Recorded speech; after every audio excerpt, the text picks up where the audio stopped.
The Pittsburgh Steelers will have a new head coach in 2026. They will also have a new special teams coordinator. NFL Network's Mike Garafolo reported the fan-favorite coach in Pittsburgh will join the Tampa Bay Buccaneers coaching staff for next season. The Buccaneers are hiring veteran special teams coordinator Danny Smith, sources tell me. Garafolo wrote on X.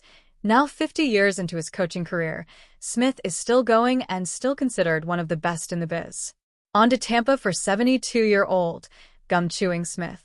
Smith served as Steelers special teams coordinator under Mike Tomlin from 2013 to 25. It was Smith's longest tenure of his coaching career, which dates back to 1976. Buccaneers hiring Steelers special teams coordinator Danny Smith. Smith, who is a Pittsburgh native and coached defensive backs at Central Catholic High School in western Pennsylvania from 1977 to 78, became a Steelers treasure during his tenure under Tomlin. The special teams coordinator was known for his wild gum chewing and celebrations on the sidelines. The Steelers often had elite special teams play under Smith as well.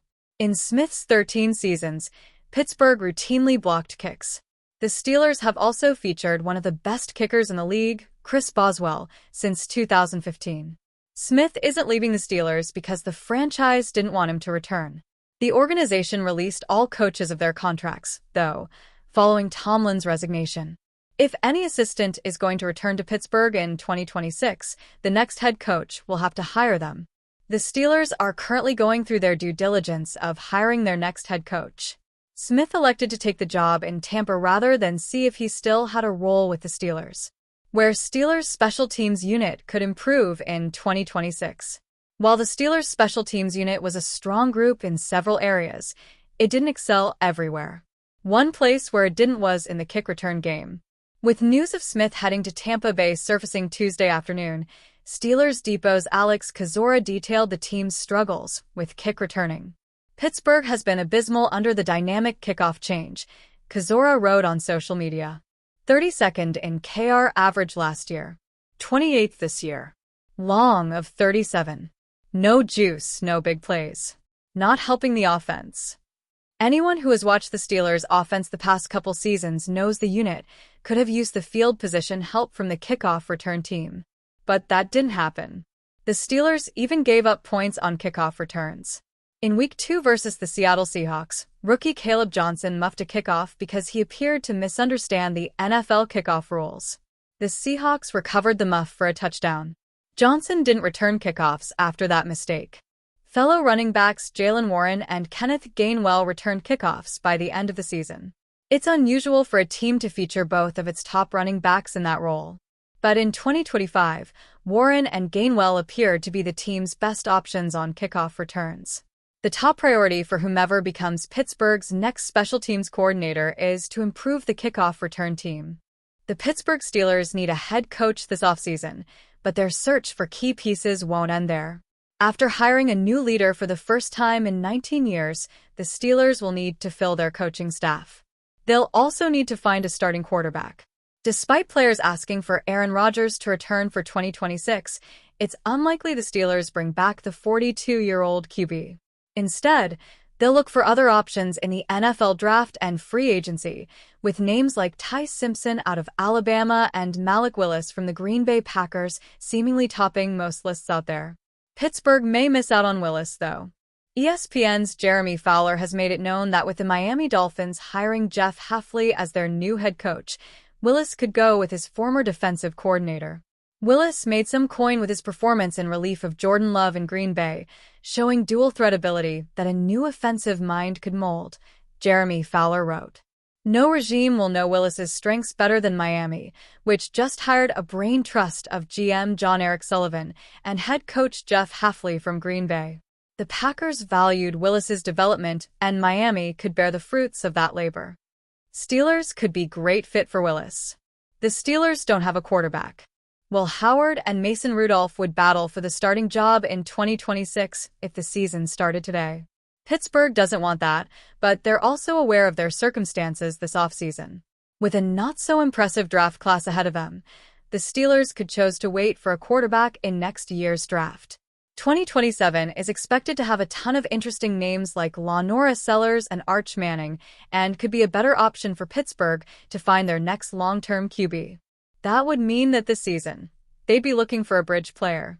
Someone to come in and help lead them to a Super Bowl for a year or two, and maybe establish themselves as the guy along the way. The Steelers had plenty of interest in Willis coming out of college, but ultimately went with Kenny Pickett as their quarterback option that NFL draft. Now, they could and maybe should get a second look at him. With great athleticism, a strong arm, and a few years to develop as a quarterback in the NFL, Willis is going to be a hot name in free agency. One that Steelers will most likely entertain to some degree. That could all go away, with Hafley headed to Miami, though, leaving the Steelers with limited options once again as they try to fix their quarterback position. The Minnesota Vikings have a tough question at quarterback for the 2026 season. Do they need someone to push J.J. McCarthy? A Steelers insider fueled the Aaron Rodgers to the Vikings buzz with a prediction. Rodgers is as close to moving on to the Vikings as he is to retirement, according to Mike DeFabua of The Athletic. Again, trying to predict what Rodgers will do is a fool's errand, but we'll do it anyway. It sure seems like he's growing tired of the spotlight. My best guess, and it's nothing more than a guess, a 40% chance he retires, 35% chance he plays for the Vikings, and a 25% shot he's back with the Steelers. Would the Vikings cast their net toward QB Aaron Rodgers? The Vikings banked on McCarthy being that guy when they parted ways with Sam Darnold. And now they must watch as Darnold has moved to within one game of the Super Bowl. Meanwhile, McCarthy offered a very discouraging 10-game sample size in 2025. He completed only 57.6% of his passes with 11 touchdowns and an unsightly 12 interceptions. One thing is Rodgers doesn't seem fully committed to retirement, according to a post on X by DeFabua. Listen, I'm thinking about this week, but obviously I'm 42 years old, and I'm on a one-year deal, so you know what the situation is, Rodgers said. Whenever the season ends, I'll be a free agent, so that will give me a lot of options if I still want to play. I mean, not a lot of options, but there'll be options. I would think maybe one or two if I decide I still want to play. It seems unlikely Rodgers would return to the Steelers. The chance to play for Mike Tomlin was a key point in going to Pittsburgh, according to Steelers owner Art Rooney II. Aaron came here to play for Mike, Rooney II said.